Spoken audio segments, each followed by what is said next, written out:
च्या निवडणुकीच्या निकालाच्या नंतर पुन्हा एकदा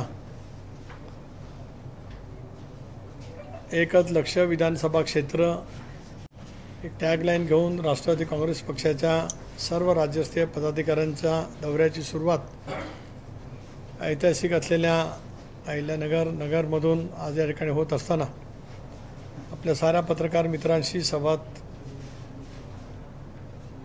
करत असताना या ठिकाणी उपस्थित असलेले इथले लोकप्रिय आमदार माझे सहकारी श्रीयुत संग्रामजी जगताप, महिलांच्या राज्याच्या अध्यक्ष रुपालीताई चाकणकर, युवकांचे अध्यक्ष सूरज चव्हाण, चे मगरेजी, कल्याणजी आखाडे, या जिल्ह्याचे आमचे सहकारी श्रीयुत नागवडेजी, शिवाजीराव बनकर, अनुराधाताई, चे बाळासाहेब, आपण सर्व पत्रकार मित्र, वाहिन्यांचे प्रतिनिधी, बंधू भगिनी आणि सहकारी मित्रांनो, सुरुवातीलाच आपल्या सर्वांचं मी मनपूर्वक या ठिकाणी स्वागत करतो.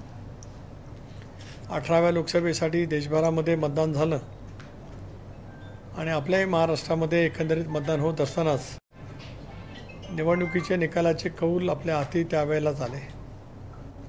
अपेक्षा आम्हालाही होती की महाराष्ट्रामध्ये महायुतीला अधिकतर जागा त्या ठिकाणी मिळतील, परंतु देशपातळीवरती आणि विशेष करून आपल्या राज्यामध्ये प्रामुख्याने संविधान बदललं जाणारच अशा पैचं जे काही नॅरेटिव्ह सेट करण्यामध्ये आलं, लोकांच्या मनावरती बिंबवण्यामध्ये महाविकास आघाडीला मोठ्या प्रमाणावरती यश आलं आणि त्याबद्दलचे गैरसमज आणि वस्तुस्थिती समजून सांगण्यामध्ये आम्हा साऱ्यांना सुद्धा महायुती म्हणून त्या ठिकाणी थोडं अपयश आलं.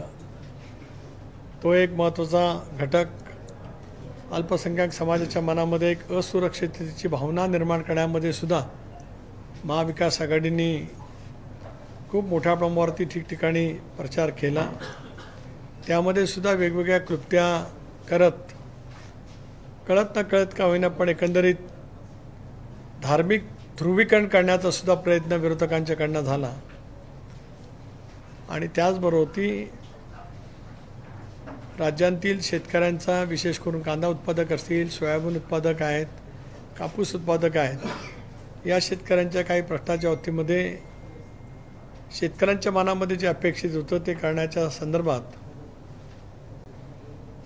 तेवढंसं यश मिळू शकलं नाही.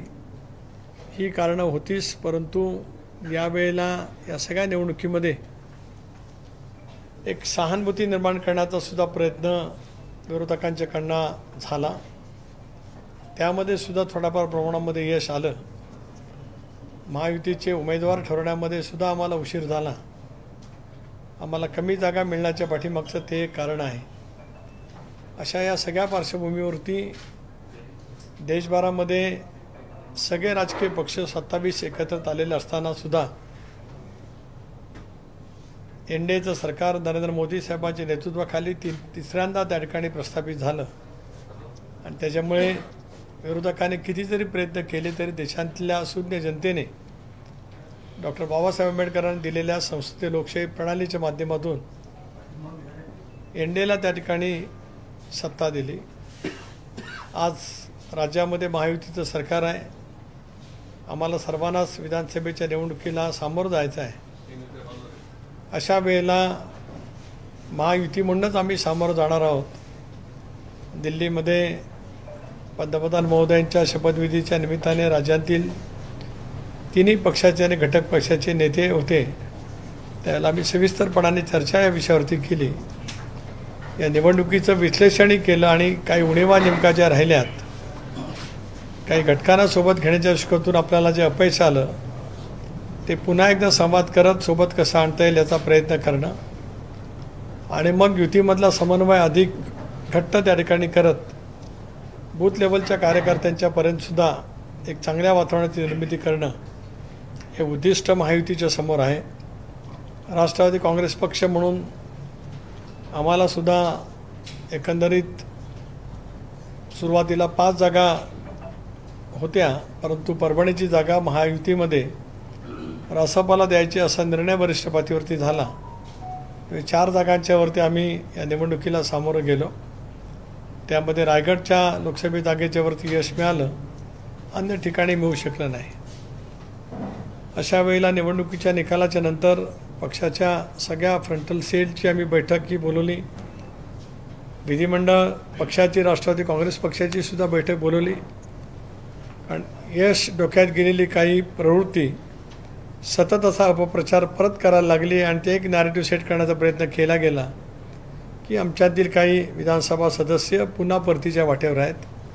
हे पूर्णपणाने निखालस खोटं अपप्रचार करण्याचं वक्तव्य सातत्याने केलं गेलं. परंतु विधिमंडळ राष्ट्रवादी काँग्रेस पक्षाच्या बैठकीमध्ये जे व्हायचं असेल ते होईल, परंतु अजितदादांची साथ ठेवणारच असा निर्धार जे आमदार सुरुवातीपासून आम्ही घेतलेल्या भूमिकेच्या सोबत होते त्या सर्वांनी सुद्धा त्या ठिकाणी निर्धार केला. पक्षाचा वर्धापन दिन अतिशय उत्साहाच्या वातावरणामध्ये आणि आगामी येणाऱ्या विधानसभेच्या निवडणुकीला सामोरं जाण्याच्या दृष्टिकोनातून एका आव्हानात्मक पातळीवरती संपन्न होत असतानाच पक्ष संघटन अधिक मजबूत करावे या हेतूनेच मी राज्यव्यापी दौरा सुरू केला. त्याची सुरुवात आज इथून या ठिकाणी होते आहे. हा जिल्हा कृषीप्रधान जिल्हा आहे, सहकार चळवळीचा जिल्हा आहे, स्वातंत्र्य चळवळीतला जिल्हा आहे. कला क्रीडा सर्व क्षेत्रातलं अग्रेसर असलेल्या जिल्ह्यामध्ये आज राष्ट्रवादी काँग्रेस पक्षाचं राज्यव्यापी दौऱ्याची सुरुवात करत असताना आगामी येणाऱ्या निवडणुका आमच्यासाठी सुद्धा राजकीय आव्हान आहेच. जे आम्ही जनतेपर्यंत पोचवण्यामध्ये ज्या बाबतीमध्ये कमी पडलो असेल ते प्रखरतेने पोचवणं, संघटन मजबूत करणं, पक्षाच्या मुख्य शाखेला म्हणजे पेरेंट बॉडीला, मग आमच्या फ्रंटल ऑर्गनायझेशन जे आहेत, मग महिला, युवक, विद्यार्थी, सामाजिक न्याय, OBC या सर्वच अल्पसंख्याक या सर्व सेलला एक विशिष्ट कार्यक्रम आम्ही त्यानिमित्ताने देणार आहोत. आणि या आढावा बैठकीच्या निमित्ताने संघटनेचा आढावा घेणं, दिलेल्या कार्यक्रमाची प्रभावीपणाने अंमलबजावणी करण्याची सूचना देणं आणि मग त्या विधानसभा मतदारसंघातील सुद्धा एकंदरीत राजकीय स्थितीचा आढावा घेणं असाच आजच्या दौऱ्याच्या पाठीमागचा हा हेतू आहे. उद्या कोपरगाव आणि अकोला विधानसभा मतदारसंघामध्ये आहेत. आज नगर शहर आणि दक्षिण नगर जो जिल्हा आहे याच्यातील आम्ही सगळ्या पक्ष संघटनेचा आढावा घेतला. 23 तारखेपासून लोकसभेचं अधिवेशन सुरू होत आहे, 24पासून 27पासून विधानसभेचं सुरू होत आहे. पण माझं लोकसभेचं अधिवेशन संपल्यावर आमचा पुन्हा राज्यव्यापी दौरा हा संबंध महाराष्ट्रामध्ये त्या ठिकाणी सुरू होणार आहे. मलाही विश्वास आहे की दादाच्या नेतृत्वाखाली आम्ही उचललेलं पाऊल या आगामी येणाऱ्या विधानसभेच्या निवडणुकीमध्ये निश्चितपणाने यशस्वी होईल. त्यासाठी संघटनेमध्ये चैतन्य, आत्मविश्वास, अधिक स्फूर्ती आणावी आणि मग नवीन उपक्रम हातामध्ये घ्यावेत. असेच काम पुढच्या कालावधीमध्ये सुरू राहील. माझ्या दौऱ्या पाठीमागचा हेतू आपल्यासमोर विशद केला. आपल्याला मोकळेपणाने काय संवाद करत असेल ते आपण करावं अशी विनंती आहे. शरद पवारांनी नगरमधनं विजयोत्सव साजरा केला आणि तुम्ही लगेच नगरमधनं सुरुवात करताय. नगरला दोन्ही राष्ट्रवादी जरा जास्त महत्त्व देते असं दिसतंय का केवळ योगायोग? महत्त्व देतो ही वस्तुस्थिती खरी आहेच आणि अचानक योगायोगिक आला. कारण माझ्या दौऱ्याची सुरुवात हे करण्याचं आम्ही अगोदर ठरवलं होतं, परंतु तारखा एक 2-4-5 दिवसाच्या फरकाने आला हा एक योगायोग आहे. पण नगरचं राजकीय महत्त्व हे नेहमीच महाराष्ट्रामध्ये आहेच, ते पुन्हा एकदा अधोरेखित झालं. भाजपाच्या काही आमदारांना असं मत आहे की राष्ट्रवादीमुळं लोकसभेला आमचा पराभव झाला, एक प्रवाह आहे. यापूर्वी मिटकरींनी एक खापत फोटो भाजपावरती की भाजपामुळं आमचा पराभव झाला असं बोललं होतं. या येणाऱ्या विधानसभेपर्यंत महायुती टिकेल असं वाटतं तुम्हाला? महायुती 100% टिकणार आहेच. अमोल मिटकरींनी जे वक्तव्य केलं त्यांना मी ताकीद दिली की राजकीय भाष्य करण्यापूर्वी कुठल्याही प्रवक्त्याने पक्षाच्या मुख्य प्रवक्त्यांसहित धोरणात्मक आणि महायुतीच्या घटकांच्याबद्दल बोलत असताना पक्षाध्यक्षांची परवानगी त्या ठिकाणी घ्यावी. आपण जे सांगताय हे सुद्धा काही मंडळी प्रचार करत आहेत जे आमचे हितचिंतक खूप आहेत. आमच्या पक्षाला हितचिंतकाची काही कमतरता नसल्यामुळे हे सतत प्रचार करण्याचा प्रयत्न करत आहेत की भाजपच्या कार्यकर्त्यांच्याकडून कोण म्हणतं, कोण आमदारांकडून म्हणतं. ठीक आहे, निवडणुकीचं विश्लेषण आम्ही एकदा दिल्लीमध्ये बसून केलं, पण पुन्हा एकदा आम्ही सखोल त्या ठिकाणी करणार आहोत. हे जाणीवपूर्वक अजितदादांचं नेतृत्वाला कमीपणा कसा येईल, पक्षाच्या कार्यकर्त्यांच्या मनोधोरणावरती परिणाम कसा करता येईल हा प्रयत्न त्या ठिकाणी केला जातो आहे. पण या निवडणुकीचं विश्लेषण केलं असता अजित पवार गटाचे किंवा जे काही तुमची ताकद आहे त्याचा फायदा भाजपा आणि सेनाच्या नरमिजन झालं नाही असंही बोललं जातं विश्लेषणानंतर. तुमचं काय? तर हे बोललं जातं, हे मी सांगितल्याप्रमाणे जाणीवपूर्वक हे केलं जात आहे. आता विदर्भामध्ये आपण बघितलं तर राष्ट्रवादी काँग्रेस पक्षाचा जनाधार कमी आहे. राष्ट्रवादी काँग्रेस पक्षाच्या बऱ्याच आमदारांच्या मतदारसंघामध्ये महायुतीच्या उमेदवारांना मताधिक्य आहे. त्यामुळे हे विश्लेषण करत असताना त्याला सांख्यिकी आधार, तर्काच्या वरती बोलत महायुतीमध्ये मिठाचा खडा टाकण्याचं काम काही मंडळी जे करतात, मी विरोधक म्हणतो, कृपा करून आपल्यापैकी कुणी त्याबद्दलचा गैरसमज करून घेऊ नये. हे जाणीवपूर्वक त्या ठिकाणी करतायत, पण आम्ही खट्ट मजबूतीने उभे आहोत. अधिवेशनापूर्वी महाराष्ट्रामध्ये मंत्रिमंडळाचा विस्तार होईल असं वाटतं? शक्यता आहे. दिल्लीमध्ये आम्ही ज्यावेळेला बसलो होतो त्यावेळेला या विषयावरती एक प्राथमिक चर्चा झाली, परंतु आता मी 2-3 दिवस दौऱ्यावरती आहे, कळेल. समजा असेल तर पुढच्या 7-8 दिवसामध्ये त्या संदर्भातली पावलं उचलावी लागतील. राष्ट्रवादीची काय डिमांड असेल मंत्रिमंडळ विस्तारासाठी? नाही, ज्यावेळेला विस्ताराच्या संदर्भामध्ये दिल्लीमध्ये चर्चा होईल त्यावेळेला आम्ही बोलूच. यापूर्वी मंत्रिमंडळामध्ये सहभागी होताना काही गोष्टीची चर्चा झाली होती, परंतु ती विस्ताराच्या वेळेलाच त्याला अंतिम स्वरूप द्यायचं असं ठरलं असल्यामुळे आता त्या विषयावरती काही मी फारसं या ठिकाणी बोलणार नाही. साहेब, राष्ट्रवादी काँग्रेस म्हणून महाराष्ट्रामध्ये किती विधानसभा मतदारसंघाचा आढावा घ्यायचं नियोजन? बघा, आता सगळ्या जिल्ह्यात मी फिरणार आहे, पण प्रामुख्याने ज्या ठिकाणी आज राष्ट्रवादी काँग्रेस पक्षाचे आमदार आहेत तिथे तर जाणार आहेच, पण त्या मतदारसंघात जात असताना उरलेल्या जो जिल्ह्यातील भाग असेल त्याही जिल्ह्यातल्या संघटनेचा आम्हाला आढावा हा घ्यावाच लागणार आहे, घेणारच आहोत. याचं कारण शेवटी ज्या मतदारसंघामध्ये महायुतीचे इतर घटक पक्ष लढतील तिथे आमच्या पक्षाच्या कार्यकर्त्यांना काम करायचं आहे. शिक्षक मतदारसंघाच्या निवडणुकीमध्ये महायुती बिघाडी झाल्याचं समोर आले. नाशिकची जागा असेल किंवा मुंबईची, तर तिथे एकमत जुळलेलं नाही आणि आता पुन्हा महायुती विधानसभेने एकत्र जाण्याचं तुम्ही म्हणता, तर हे पुन्हा एकदा जुळेल की काही जागांवर पुन्हा अशी परिस्थिती होईल? नाही, काही विधानसभेच्या बाबतीमध्ये ते होणार नाही. शिक्षक मतदारसंघाच्या बाबतीमध्ये मुंबईला एकत्रितपणाने चर्चा करून निर्णय झालेला आहे. नाशिक शिक्षक मतदारसंघाच्या बाबतीमध्ये सुद्धा दिल्लीमध्ये एकदा आम्ही बसून चर्चा त्या ठिकाणी केली. काही स्ट्रॅटेजी आम्ही प्लॅन आउट केलेली आहे. मतदान होणार असल्यामुळे त्या विषयावरती मी अधिक काय भाष्य करणार नाही. लोकसभेच्या निकालामध्ये भाजपाला अपयश आलं म्हणून देवेंद्र फडणवीस यांनी राजीनामा देऊ केला आहे. आज त्यावरती दिल्लीमध्ये बैठक होणार आहे कोर कमिटीची, याच्याकडे तुम्ही कसं? एक तर भाजपचा अंतर्गत विषय असल्यामुळे मी त्याच्यावरती भाष्य करणं फारसं उचित राहणार नाही, परंतु महायुतीतला एक महत्त्वाचा घटक पक्ष या नात्याने मला स्वतःला प्रदेशाध्यक्ष म्हणून असं वाटतं की देवेंद्र फडणवीस हे सरकारमध्ये असले पाहिजेत. एकतर सरकारच्या प्रशासनाचा त्यांना उत्तम अनुभव आहेच आणि एकेकाळी पक्षाचे अध्यक्ष म्हणून, भारतीय जनता पक्षाचे प्रदेशाध्यक्ष म्हणून त्यांनी संघटनात्मक कामसुद्धा केलेलं आहे. त्याच्यामुळे दोन्ही कामं ते प्रभावीपणाने करून महायुतीला विजय मिळवण्यासाठी त्याचा हातभार लागेल.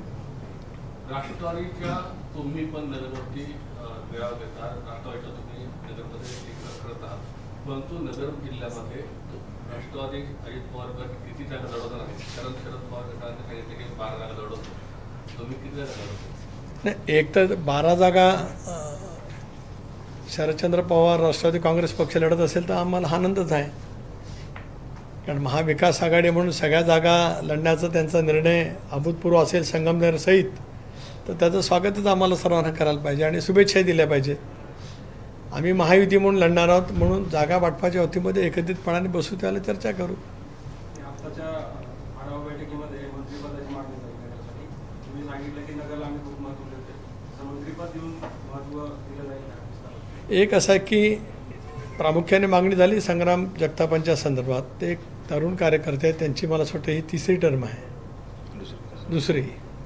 आणि आत्ताही या संबंध लोकसभेच्या चुरशीच्या निवडणुकीमध्ये या त्यांच्या विधानसभा मतदारसंघातून जवळपास 31,000चं मताधिक्य डॉक्टर सुजय विखे यांनी जे महायुतीच्या उमेदवारांना त्यांनी दिलेलं आहे. त्यामुळे त्यांचं संघटन कौशल्य आणि जनमानसातला प्रभाव त्यांनी दाखवलेला आहे. बघूया, आता त्या संदर्भात काही चर्चा झालेली नाही. कार्यकर्त्याच्या भावना पक्षश्रेष्ठींच्या पुढे पोचवेल. तुम्ही भाषणात एक उल्लेख केला, कर्जत जामखेडच्या आमदारांनी 19 मध्ये भाजपकडे उमेदवारी मागितली, आता तेच नैतिकतेच्या गप्पा मारताय. काय नेमकं परिस्थिती? नाही, हे मी वारंवार 3-4 वेळा सांगितलेलं आहे की 19 सालामध्ये त्यांनी भारतीय जनता पक्षाकडे एका भारतीय जनता पक्षाच्या खासदारांच्या मार्फत भारतीय जनता पक्षाच्या नेतृत्वाकडे संपर्क केला होता. त्यावेळेला त्यांना पुण्यातून उमेदवारी हवी होती, पण ती त्यावेळेला भारतीय जनता पक्षाने नाकारली आणि राज्यामध्ये महाविकास आघाडीचं सरकार गठीत झालं उद्धव ठाकरेंच्या नेतृत्वाखाली. त्या सरकारमध्ये त्यांना घेतलं गेलं नाही म्हणून सुद्धा तिथला राजीनामा देऊन ते भाजपच्या चिन्हावरती लढवणार होते अशी माहिती त्यावेळेला होती आणि त्याची चर्चाही खूप झाली होती. हे मी आजच म्हटलं असं नाही, अनेकदांनी अनेक वेळेला अनेकांनी वक्तव्य केलेलं आहे. या विधानसभेच्या पार्श्वभूमीवर राष्ट्रवादी काँग्रेसमध्ये इतर पक्षातून किती लोक उमेदवारी आहेत? राष्ट्रवादी पक्षामध्ये येण्यासाठी विधानसभेच्या पार्श्वभूमीवर किती उमेदवारी आहेत? संपर्क असलेल्या चर्चा संपर्क अनेकांचा त्या ठिकाणी आहे, यापूर्वी सुद्धा होता. निकालाच्या नंतर त्या संपर्कामध्ये काय कुठे कमतरता झालेली नाही, कारण एखादी निवडणूक एक वेगळं परिमाण घेऊन येते.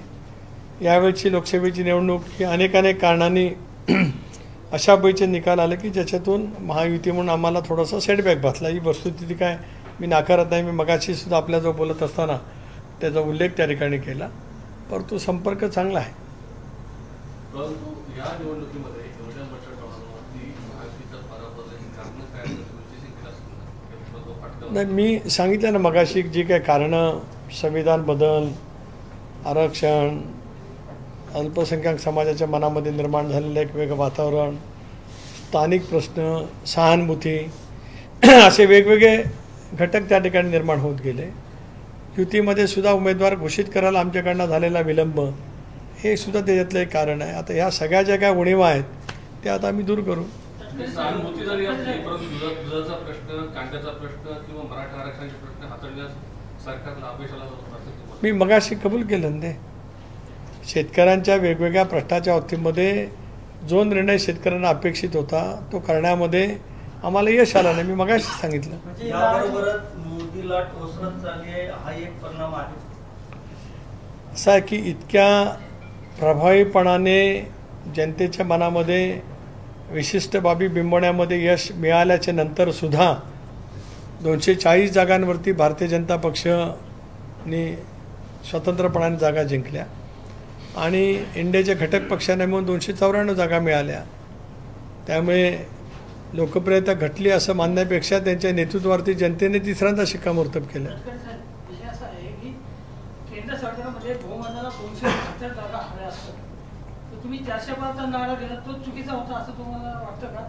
असं आहे की ज्या वेळेला निवडणुकीला आपण सामोरं जात असतो त्यावेळेला एखादी घोषणा किंवा कार्यकर्त्यांच्या मनामध्ये आत्मविश्वास निर्माण करण्यासाठी काही बाबी त्या ठिकाणी बोलल्या जातात आणि गेल्या वेळेला जे यश मिळालं त्याच्या आधारित यावेळेला मिळेल असा आशावाद करणं काही चुकीचं राहू शकत नाही.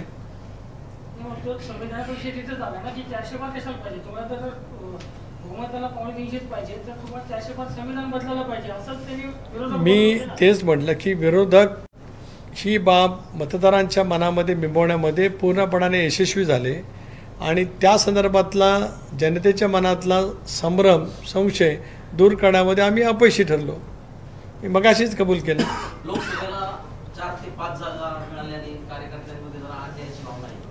विधानसभेलाही तसंच होईल की काही असा आकडा आहे आपला? एक असं आहे की लोकसभेच्या वेळेला जागा वाटपाच्या वेळेला एक बाब स्पष्ट होती की युती किंवा आघाडी होत असताना जागा वाटप ज्यावेळेला होतं त्यावेळेला ज्या पक्षाकडे सिटिंग जागा आहेत त्याचं गणित केलं जातं.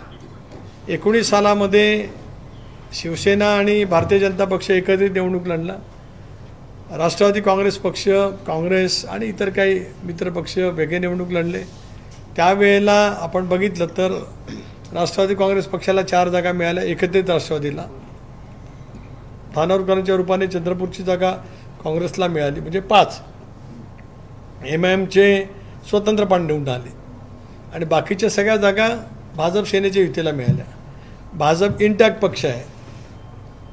शिवसेनेमध्ये मात्र एकनाथराव शिंदेनी भूमिका घेतल्याच्यानंतर त्यापैकी 13 सिटिंग खासदार शिवसेनेत म्हणजे शिंदे साहेबांवरती राहिले.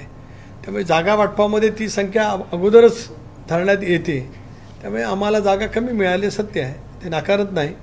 आता ज्या वेळेला विधानसभेला बसू त्यावेळेला फॉर्म्युला जवळपास का असेल ते त्याचा थोडासा उलगडा मी केला आहे.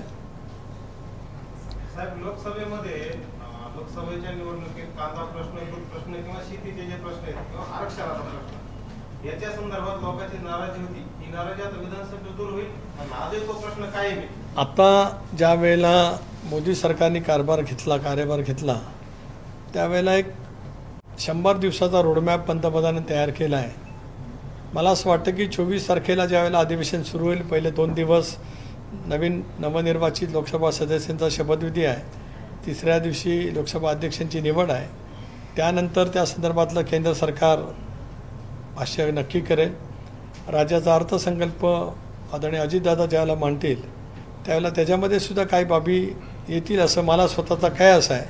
त्यामुळे या सगळ्या प्रश्नाची उकल किती उत्तम पद्धतीने झालेली आहे ते पुढच्या 15-20 दिवसात आपल्याला अनुभवायला मिळेल. आता लोकसभा निवडणुकीनंतर शिवसेना एकनाथ शिंदे मुख्यमंत्री, महायुतीमध्ये आता आम्ही मोठे भाऊ झाले आहेत असा दावा करायला लागले.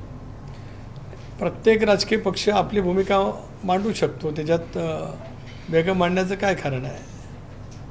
त्यांनी जागा मांडण्याचं जर काय बोलले असतील तर ते शेवटी असं आहे की आज एक नक्की आहे की भारतीय जनता पक्ष आज प्रमुख आहे. देशात सर्वाधिक जागा आहेत, राज्यात त्यांच्या जागा जास्ती आहेत. पण शिवसेनेच्या वतीने कोणी काय भावना मांडल्या असतील तर त्याला काय मांडण्याचा अधिकार आहे. मी काय भाष्य करणार नाही त्या विषयावरती. तुम्ही मगाशी भाषणात बोलताना मला की काही अंशी सहानुभूतीचा त्यांना फायदा झाला, म्हणजे जो पक्ष फुटले गेले ती चुकीची कृती होती असं वाटतं का तुम्हाला? त्या कृती बिलकुल चुकीची नव्हती. कृती संविधानातून आणि लोकशाहीच्या माध्यमातून घेतली गेली. शेवटी असं आहे, लोकशाही डॉक्टर बाबासाहेब आंबेडकरांनी केली ती नेमकी काय आहे की बहुमत ज्या बाजूला आहे तिथे लोकशाही आहे. शिंदेसाहेबांनी निर्णय घेताना बहुतांश आमदार शिंदेसाहेबांच्या सोबत गेले, खासदार सोबत गेले. अजितदादांनी निर्णय घेताना बहुतांश आमदार अजितदादांच्या बाजूने गेले. त्यामुळे हा लोकशाहीच्या माध्यमातून आम्ही घेतलेला निर्णय होता. पक्षाचं संघटन दोघांच्याकडे मोठ्या प्रमाणावरती आलं म्हणून निवडणूक आयोगाने आम्हाला मान्यता दिली. सहानुभूती त्यांना मिळाली ना, असं मिळू शकते एकदा. मी नाकारलं नाही ना, मी भाषणात बोललो याचा अर्थ परिस्थिती ती स्वीकारली आम्ही. ठीक आहे, ती मिळाली पण ती एकदा मिळेल ती आता होऊन गेली. लोक एकदाच एखाद्या विषयावरती मत देत असतात, त्याच विषयावरती दुरुक्ती होत नाहीत. आता मला असा विश्वास आहे की अजितदादांच्या कर्तबगारीवर, त्यांच्या कार्यप्रणालीवरती, त्यांच्या मेहनतीवरती विश्वास असणारा जो एक वर्ग आहे तो आता दादांच्या मागे सहानुभूतीने मोठ्या प्रमाणावरती मतदान करेल असं मला ध्वनित करायचं आहे. म्हणजे विधानसभेला सहानुभूती मिळणार नाही असं म्हणतो. आम्हाला मिळेल, हा, तुम्हाला मिळेल आणि त्यांना मिळणार नाही. आम्हाला मिळेल, आम्हाला मिळेल.